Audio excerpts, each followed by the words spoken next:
Hello everyone, this is Paleo Nerd here with another scientific analysis, this time of the 6th episode of Jurassic Fight Club, Hunter Becomes Hunted.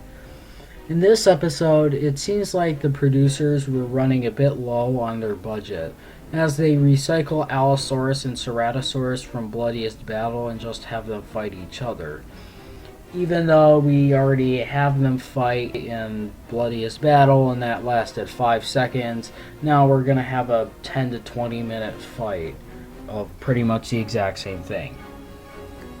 There are some differences as the setting has changed slightly, taking place in Colorado now rather than Utah, although the time period remains the same at 150 million years ago. I did cover Ceratosaurus and Allosaurus briefly in my Bloodiest Battle analysis, but I will still cover them a bit in this video. Not that I don't want you to watch my Bloodiest Battle video, you absolutely should. I'll just be doing a basic overview of the two animals, including some information I couldn't fit into the other video, and finding any inaccuracies that this episode added. First, we return once again to the underdog of this matchup, and Jurassic Fight Club's personal whipping boy, Ceratosaurus. Specifically, Ceratosaurus nasicornis, or horned lizard with a nose horn. It is the fourth largest theropod known from the Morrison Formation, under Saurophaganax, Allosaurus, and Torvosaurus, and a length of 5.5 to 7 meters or 18 to 22 feet long, a height of 1.5 to 2 meters or 5 to 6.5 feet tall at the shoulder, and weighing between 3/4 of a ton to a ton. It is the type genus of a clade of theropods called Ceratosauria, which split off from tetanurans during the early Jurassic. As such, it has much more basal features than contemporary theropods, like four-fingered hands and a back covered with osteoderms. With so many large theropods in one environment, each one took a different niche and hunted different prey to avoid competition. Allosaurs like Allosaurus and Saurophaganax served as the top predators, hunting many of the large herbivores like Stegosaurus as well as the various large sauropods that inhabited the Morrison Formation. Meanwhile, Ceratosaurus probably hunted mid-sized and small herbivores like Comptosaurus, Dryosaurus, and primitive ankylosaurs like Gargoylosaurus and Memorapelta. The three horns on top of its head from which it gets its name likely did not serve as weapons, rather they were probably used for display in order to attract the opposite sex and intimidate rivals. It is one of the rarest theropods known from the Morrison Formation, and all specimens recovered show little to no signs of injury, suggesting that Ceratosaurus was a much more cautious animal and less willing to get into fights. The design for Ceratosaurus hasn't really changed since Bloodiest Battle, so it has all the same inaccuracies. It's too gracile, aka lightly built, its legs and arms are too long, it has anorexia, pronated hands, its crests are too pointy, it doesn't have enough osteoderms, and its tail, while fairly flexible, should be straighter. It is also once again described as the top predator of North America during the Jurassic period, before Allosaurus showed up, which then supposedly outcompeted it and caused its extinction. In reality, both genera appear and disappear from the fossil record at around the same time, and the two filled completely different niches. It also clings on to the concept that Ceratosaurus was in decline around the time the episode is set, 150 million years ago, which is also not true. In fact, this probably would have been Ceratosaurus at its prime. Strangely, the narrator says that Ceratosaurus dominated North America for 20 million years. Yet, based on the fossil record, Ceratosaurus was only around for about 5 to 10 million years at the most. So I honestly have no idea where they even got that 20 million years thing from. Now we move on to the new inaccuracies, and I'm putting that in quotes. You can't see it, but that's what I'm doing. And there is really only one minor nitpick that doesn't exactly relate to its design. Before the fight, the narrator explains how Ceratosaurus was supposedly more adapted for hunting aquatic prey, citing its flexible tail as proof. In fact, some experts believe that the Ceratosaurus was more comfortable in the water, where it could use its flexible tail and four-fingered hands to swim and fish. This would make the meeting of the Ceratosaurus and Allosaurus an incredibly uncommon event. This is believed to be true, as there is evidence to suggest that Ceratosaurus is more frequent in aquatic sites or sites where there's more water. The problem is there's no indication that the show even cares about this fact, as Ceratosaurus is not shown hunting aquatic prey in this entire episode, or even the entire series. In fact, Bloodiest Battle is really the only episode where Ceratosaurus is prominently shown anywhere near water, and yet it is clearly not hunting aquatic prey. So, either have the balls to show fish-eating Ceratosaurus, which as far as I know has never been done in a documentary or film, or don't include that fact at all if you're just not going to bother using it. Finally, we have the second and last time we see sexual dimorphism in this series. In my very first analysis video, we looked at Jurassic Fight Club's depiction of Majungasaurus, which was just terrible. However, I did give it credit for making the species sexually dimorphic. In that episode, the male was shown to be bigger and more colorful than the female. And while this can't be proved based on what we have, it was cool speculation on their part. Ceratosaurus isn't shown to be as sexually dimorphic as Majungasaurus, but you can clearly see a difference between the two genders. While the two appear to be the same size, the male is more brightly colored in the facial area, having hints of oranges and reds that are absent on the female, which is typically seen in modern birds today. Once again, this can't really be supported by fossil evidence, but it's not completely unlikely. On closer examination, the female has the same coloration as the Ceratosaurus from Bloodiest Battle, meaning that by the show's logic, the Ceratosaurus in that episode should be female, yet the narrator clearly refers to that Ceratosaurus as he. The Ceratosaurus moves in for the kill. He bites the juvenile in one of its most vulnerable areas, behind the rib cage, directly in front of her hind legs. Maybe the narrator just had the same confusion he did with the Stegosaurus, where he literally addressed the mother Stegosaurus with male pronouns. However, maybe another explanation is that the Ceratosaurus from the Bloodiest Battle is simply a juvenile male that hasn't reached sexual maturity yet, and as such would resemble a female. This is common in sexually dimorphic species, so it is a reasonable explanation. Either that, or the show is inconsistent and can't follow its own rules. Yeah, probably that. Now we're on to the second combatant, Allosaurus, which will once again be replaced with Saurophaganax due to its size.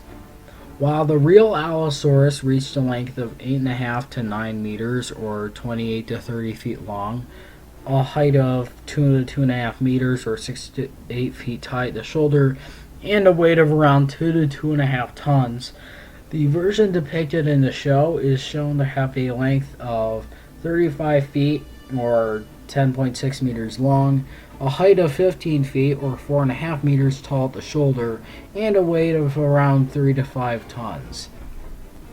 That's slightly smaller than the size given in Bloodiest Battle, but it still more closely fits Saurophaganax, a close relative of Allosaurus, as it could reach a length of about 10.5 to 12 meters or 34 to 40 feet long, a height of around 3 meters or 10 feet tall at the shoulder, and a weight of about 3 to 4 tons. While Allosaurus is the most common dinosaur found in the Morrison Formation, Saurophaganax is quite rare, being found only in Oklahoma and possibly New Mexico, although it likely also inhabited Colorado. Its full scientific name is Saurophaganax maximus, or the largest king of the lizard eaters, arguably one of the coolest names ever given to a dinosaur. Although it is sometimes considered a species of Allosaurus, current evidence points to Saurophaganax as a distinct genus. It is the largest known theropod from the Morrison Formation, and as such was on the top of the food chain. Its sheer size allowed it to hunt the biggest game around, that being the giant sauropods like Diplodocus, Apatosaurus, and Brachiosaurus. While it is known from fragmentary remains, Saurophaganax was likely very similar to Allosaurus in terms of appearance and behavior, making it quite a formidable predator. Since the design is the same one from Bloodiest Battle, there is really no new physical inaccuracies to point out for Saurophaganax, so I'll just recap the ones I found in my Bloodiest Battle video. It has anorexia, pronated hands, a tail that's too curvy, a head that doesn't match the skull, and once again it lacks the huge hand claws that Allosaurs are known for. However, there is one more inaccuracy that doesn't quite have to do with design. Early on in the fight, George claims that large theropods like Allosaurus and T-Rex would mark their territory with scent marks to repel intruders.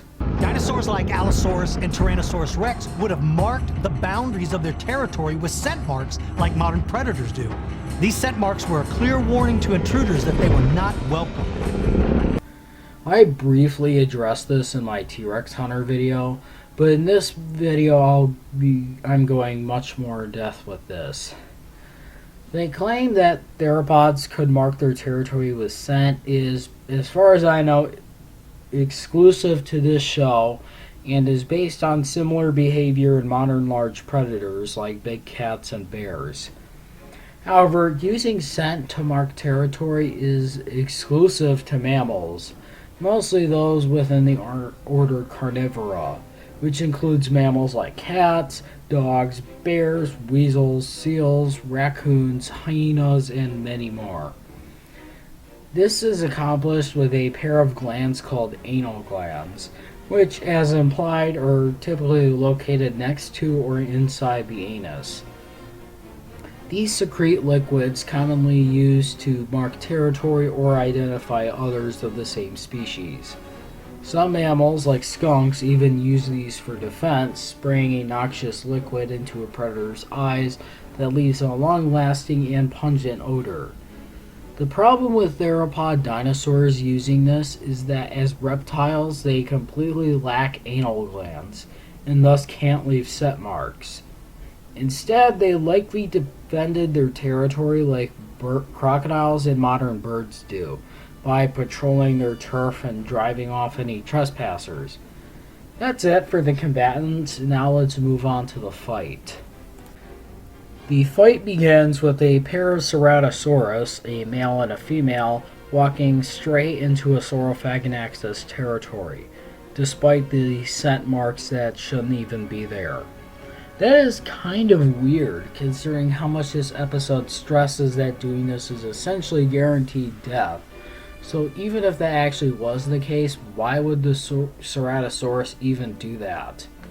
The show states that Ceratosaurus is more primitive than Allosaurus and therefore it was dumber. The Ceratosaurus is outnumbered, and scientists now know it was also outsmarted. It was sort of an earlier model meat eater that doesn't have the more sophisticated brain that we see in some of its contemporaries like Allosaurus. So although it was pretty strong, it didn't have the claws, it didn't have the brains, and it also didn't have the size of some of the other giant meat eaters of its environment. This is sort of right, however, primitive is not the term I would use. Basal is the more proper term. Also, more basal doesn't exactly equal dumb. This seems to be a recurring theme in paleontology and media, where it is assumed that more derived animals are smarter and more evolved than more basal animals. However, that just isn't how evolution works. Allosaurus was not more evolved than Ceratosaurus, just like humans aren't more evolved than chimpanzees. Both animals were equally suited to their environment and therefore equally evolved, even though that's not really the proper terminology. Anyway, the two begin to hunt, with George explaining that Ceratosaurus hunt by having the male drive the prey towards the female. One of the favorite hunting methods of Ceratosaurus is the hide-and-seek method. She'll hide in a dense grove of trees along a game trail, standing motionless. Only thing moving on her are going to be her eyes. She doesn't want to give away her position. This is possible and much better than simply running down prey, something Ceratosaurus wasn't exactly built to do.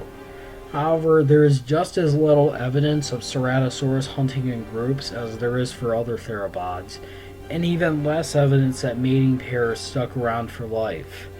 It is equally likely that Ceratosaurus were only social when mating, and after business had been taken care of, the male would leave the female to raise the young on her own and repeat the process with another female.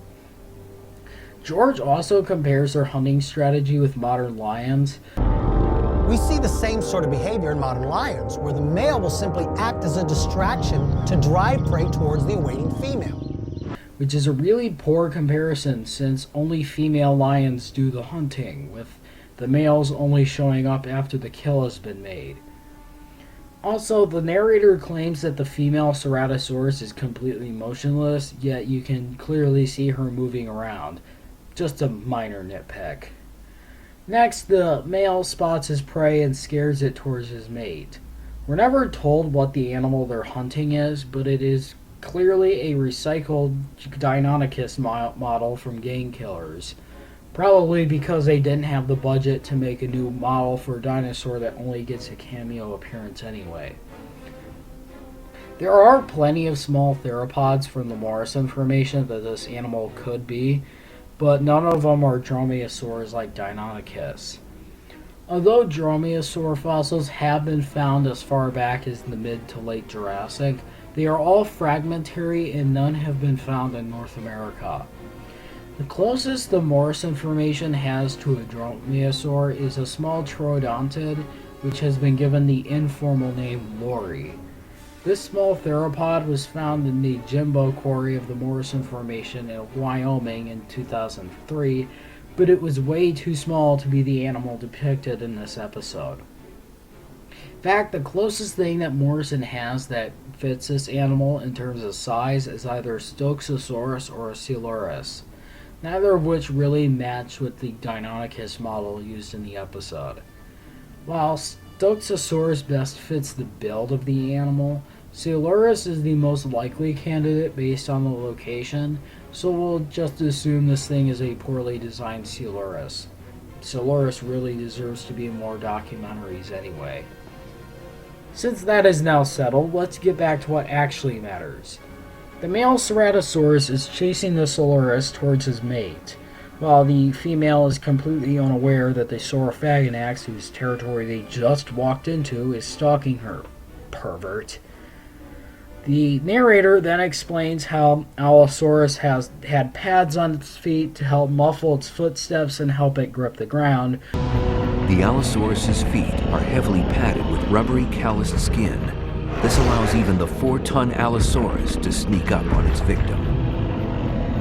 Which is possible, but if so, it would not at all be unique to Allosaurus.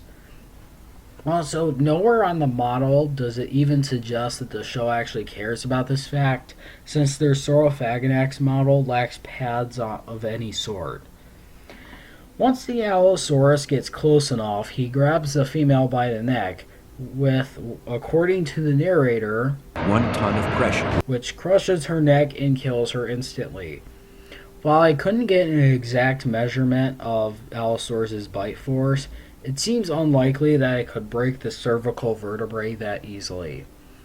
The female would still be dead since the Saurophaganax severed several major arteries, but her neck would not be broken.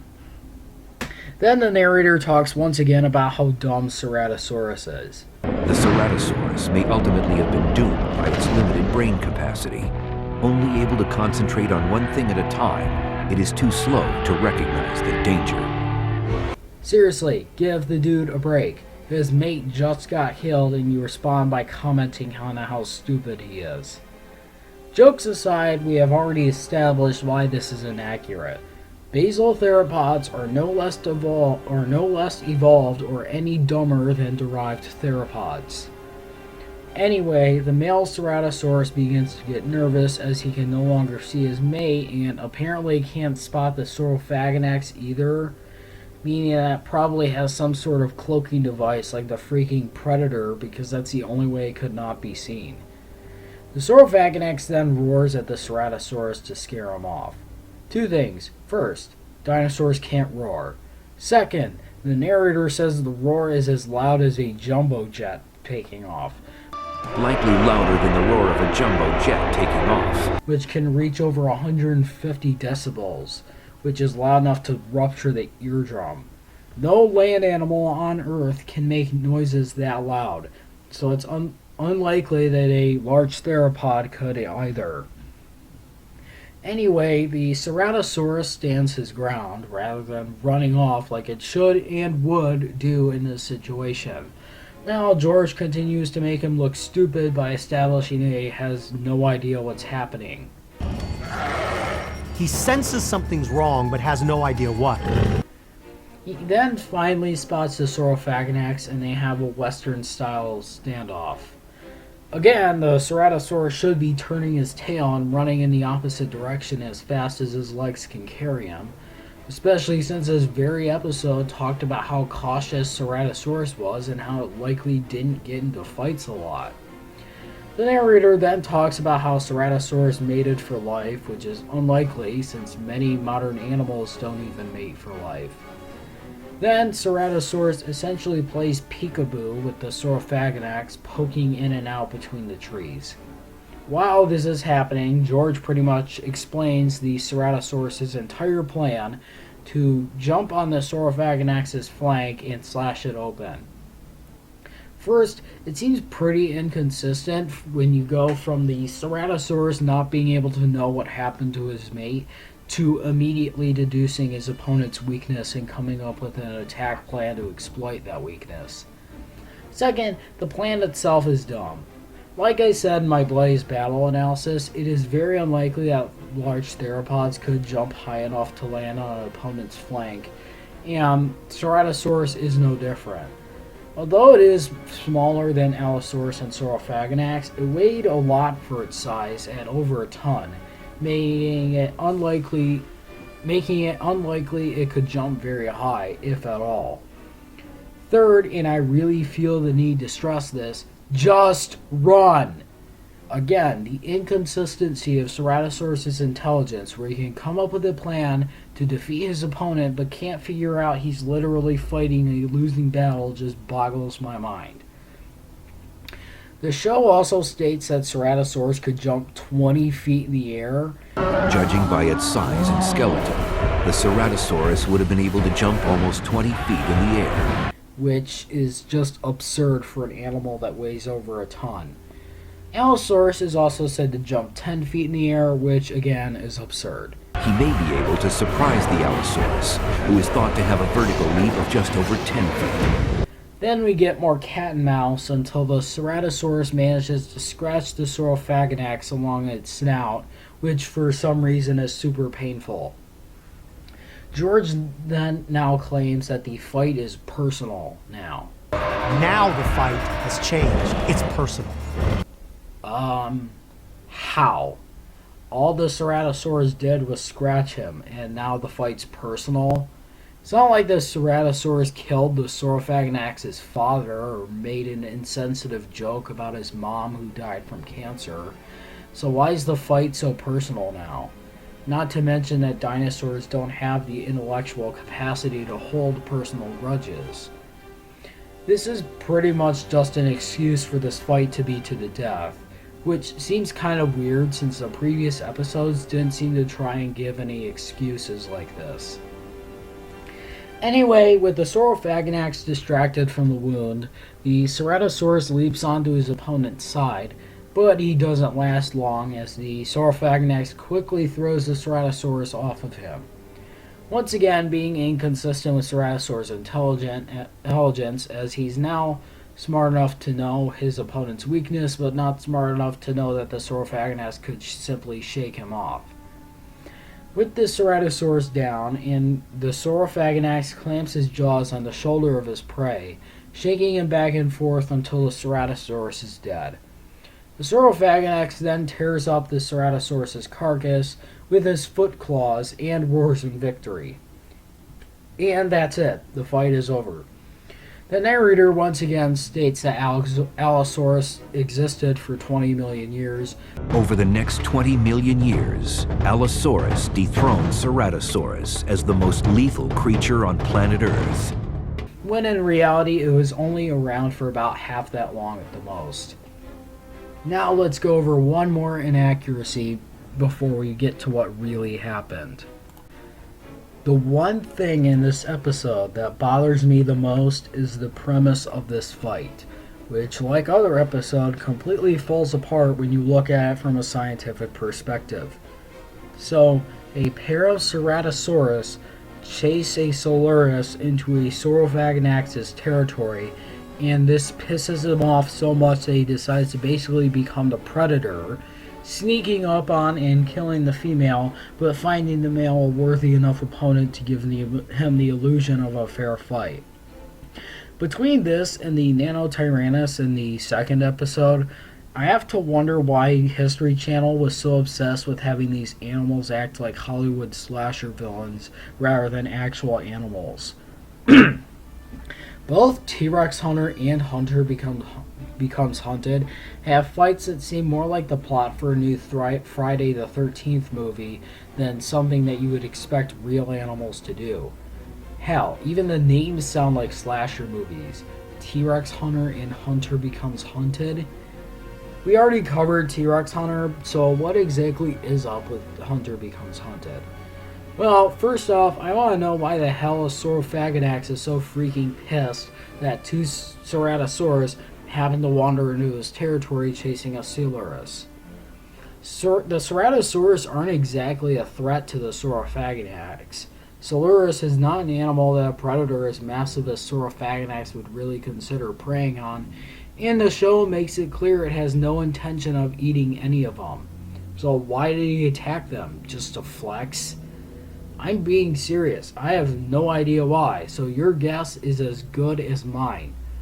Even if the Saurophaganax did perceive the Ceratosaurus as threats, which again is ridiculous, he probably wouldn't be acting like a past incarnation of Jason Voorhees. He'd just drive them out of his territory. He probably wouldn't face any resistance either, being the largest predator in North America at the time and all. Anyway, let's analyze the discovery that this episode is based on and see what it does wrong. So, this episode is based off of the Cannon City fossil site in Colorado, specifically the discovery of an Allosaurus and a Ceratosaurus seemingly preserved together. Notice I said one Ceratosaurus, not two. Anyway, the show's producers looked at the site and said, I bet that Allosaurus just fucking murdered a Ceratosaurus couple because he was a murderous psychopath, to which I immediately call bullshit. Neither specimen showed any sign that they died by the other's hand or claw, and again, there was only one Ceratosaurus, not two. And the Allosaurus was preserved as well, implying it died too, yet this is not addressed in the fight. So what really happened? Simple. An Allosaurus and a Ceratosaurus happened to die and they were preserved in the same area. Maybe a flood brought the two corpses together and they happened to be fossilized a few meters apart. That's it. No gory battle, no psychopathic dinosaurs, nothing. Just a big coincidence. Once again, using Occam's razor goes a long way. That's really it for this episode, but there's one more thing to cover first. So before I wrap up this video, I'm going to briefly go over the next episode, Biggest Killers. This is the first of 2 episodes to not feature a fight. Instead, using mostly stock footage and covering a specific topic. This episode in particular covers the predators featured in the series thus far, as well as in some future episodes, and determining which one was the biggest killer. Kind of obvious. The animals examined are Allosaurus, Tyrannosaurus, Majungasaurus, Utahraptor, and Albertosaurus. However, all the other predators in the series, like Nanotyrannus, Deinonychus, Ceratosaurus, Megalodon, Brigmophysetter, Pantherotrox, also known as the American lion, Arctidus, also known as the short-faced bear, and Dromaeosaurus, are not featured or mentioned at all in the episode. The predators that are featured don't really get much said about them that isn't already covered in the episodes they star in, or will star in, and the episode ultimately concludes that the biggest killer is nature itself, and as all the predators featured went extinct when the climate changed, if you can consider an asteroid crashing into the Earth as climate change. I only really found 2 inaccuracies that hadn't already been said in previous or future episodes. The first being that on the timeline featured in the episode, the Jurassic period is listed as ending 136 million years ago, and the Cretaceous period is listed as ending 55 million years ago. However, the Jurassic actually ended 145 million years ago, and the Cretaceous ended 66 million years ago. 136 million years ago was well into the early Cretaceous, during the Valanginian Age, while 55 million years ago was during the Eocene, over 10 million years after the KPGS extinction event. The final inaccuracy I could find for episode 7 is the timeline the episode gives for the top predators during the Mesozoic, which apparently, according to the show, only means the Jurassic and Cretaceous periods. The show says that Allosaurus dominated the Jurassic period, all of it, apparently. Then Dromaeosaurs were at the top of the food chain during the early Cretaceous, okay, before Tyrannosaurs took over in the late Cretaceous. There are quite a few problems with this timeline. One, this only seems to apply to North America, or at least the northern hemisphere, as it completely ignores Abelisaurids despite Majungasaurus' presence in this episode. So, unless the show is considering Majungasaurus a tyrannosaur, then it completely ignores the entire southern hemisphere. Although we'd probably have bigger problems on our hands if the show called Majungasaurus a tyrannosaur when it isn't very closely related at all. 2. Dromaeosaurs were not the top predators of the early Cretaceous. Only one dromaeosaur is considered to have been the top predator of its environment, Utahraptor, and it only lived during the Barremian Age, a relatively small part of the early Cretaceous. Instead, Allosaurs remained at the top of the food chain for the most part, although these Allosauroids were Cardontosaurs rather than the Allosaurids of the Jurassic. 3. The true timeline of apex predators is nowhere near as simple as this. Starting at the beginning of the Mesozoic, the Triassic was primarily dominated by close relatives of the dinosaurs called Rauisuchians, which often superficially resembled the large theropod dinosaurs of the Jurassic and Cretaceous, as well as other close relatives called Crurotarsans. Although these animals went extinct at the end of the Triassic, allowing theropods to take over their niche. The early Jurassic was dominated by many non-tetraneran theropods like Dilophosaurs and Ceratosaurus. The middle Jurassic was mostly megalosaurs, and the late Jurassic was a mix of Allosaurid Allosaurs, and megalosaurs. The Cretaceous is a bit more complicated. During the early and mid-Cretaceous, Carcharodontosaurs were common in both the Americas as well as Europe and Africa. In Asia, Proceratosaur, Tyrannosaurs like Utaranus and Sinotyrannus were already at the top of the food chain, and Megaraptorans were the apex predators in Japan, Thailand, and Australia. During the mid-Cretaceous, Proceratosaurs and Carcharodontosaurs went extinct in the Aptian and Turonian ages respectively, with Megaraptorans taking the place of the Carcharodontosaurs in the southern hemisphere and Pantyrannosaurs replacing Carcharodontosaurs and Proceratosaurids in the northern hemisphere. By the late Cretaceous, the Tyrannosaurids were all at the top of the food chain in North America and Asia, while Abelisaurids replaced Megaraptorans in South America and Africa. The top predators of Europe, Australia, and Antarctica during the late Cretaceous aren't really well known, as end Cretaceous fossils from Australia are not currently known, although if I were to make a guess, Australia probably had either really late surviving Megaraptorans or Abelisaurids, with Abelisaurids being more likely. Antarctica may have also had Abelisaurids, although the presence of Imperabator in the Snow Hill Formation could suggest that Paravian theropods were the top predators in Antarctica. Maastrichtian theropods from Europe are known, commonly cited as Abelisaurids, although they could possibly be Tyrannosaurs, although that might just be wishful thinking on my part. Those are the only inaccuracies I could find in Biggest Killers, although it is possible I missed some since I haven't seen the entire episode, so please let me know if I missed anything. That's it for today's analysis. Both of these episodes are pretty mild compared to the others, but Hunter becomes Hunter in particular is pretty bad. Not only does it further paint Ceratosaurus in the most pathetic light possible, it is completely unnecessary since we already saw Saurophaganax murder a Ceratosaurus in Bloodiest Battle. So we really don't need to see that again, only with 2 Ceratosauruses, and mates at that. I am genuinely concerned for those bloodthirsty producers that seem to feed off of the suffering of poor innocent CGI creatures.